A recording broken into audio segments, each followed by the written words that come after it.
લોકસભાની ચૂંટણી પહેલા હવે રાજકારણ ગરમાઈ રહ્યું છે, જેને કારણે આક્ષેપ અને પ્રત્યાક્ષેપોનો દોર શરૂ થઈ ગયો છે।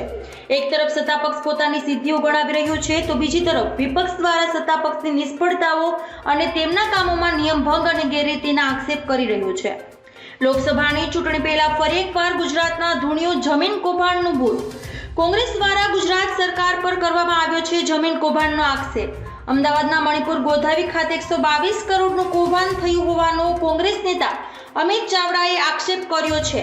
કોંગ્રેસના નેતા અમિત ચાવડાએ પત્રકાર પરિષદ કરીને જાણકારી આપતા જણાવ્યું કે અમદાવાદની મણિપુર ગોધાવી ખાતે ટીપી 429 ટોપી સ્કીમના 236 કરોડની મૂળ કિંમતના સરકારના 4 પ્લોટમાં કૌભાંડનો આક્ષેપ કરવામાં આવ્યો છે।